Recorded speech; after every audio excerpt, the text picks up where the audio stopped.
I don't even really have a great way to open this video.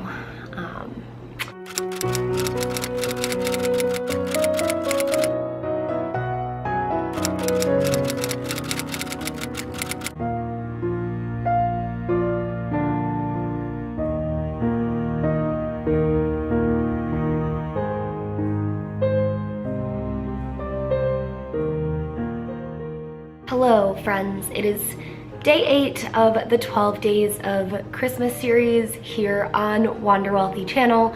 I am Tess Wicks, and today I am actually interrupting the original plan for this series, which was to do holiday packing tips. But it didn't feel appropriate for me because yesterday I actually experienced the loss of a loved one very close to me.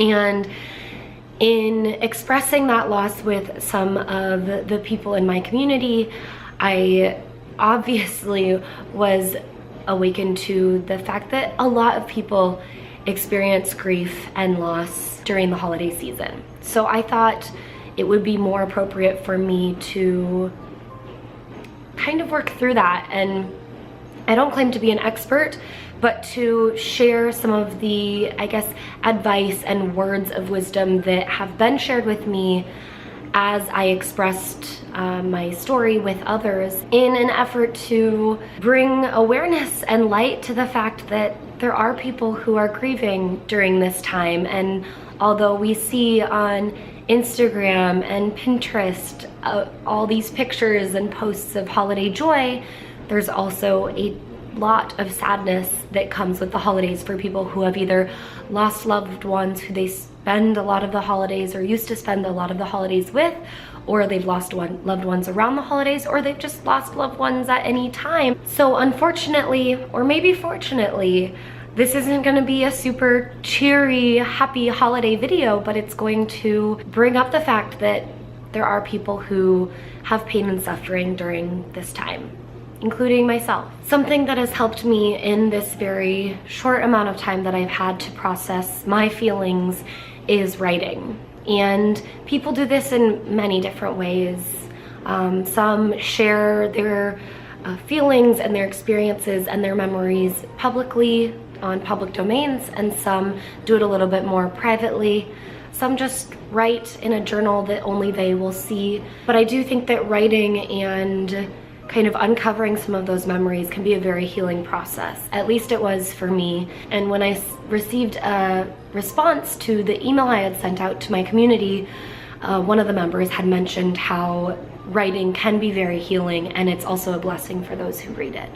So that is one of the things that I have been doing to help understand the feelings that I have during this time of year. Another really great piece of advice that one of my other community members had shared with me in response to the email I had sent was to not rush your feelings and not rush the healing and the grieving process.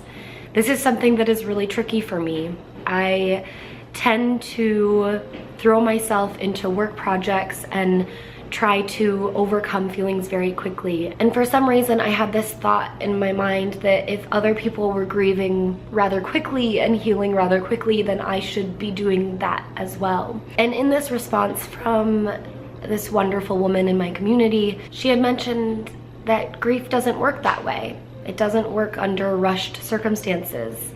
You really have to let yourself feel the feelings and allow that healing to happen. And that was a good reminder for me to kind of slow down and not just push forward as if nothing had happened, which is another reason why it's so important for me to share this video as opposed to a packing tips video, because I also am still processing. And I think it's important to be transparent and show other people what I'm going through as well, and not just put on a smiley face and do another upbeat, happy, high energy video of me packing my bags for the holidays when that is the exact opposite of how I'm feeling right now.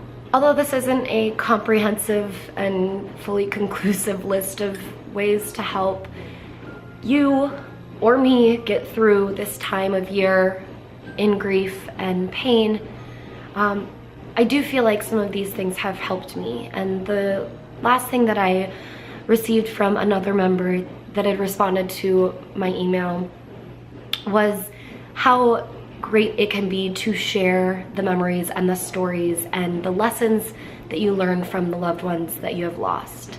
And whether that's sharing it again publicly, or it's sharing it with your friends or your family and the people that really knew them, it can be very helpful to do these things and to make sure that their legacy can live on through those stories and those memories. So to any of you who are grieving or feeling sad and feeling like you're completely out of place during this holiday time where everyone is dashing in the snow and posting their beautiful Christmas trees on Instagram, then just know that you're not alone.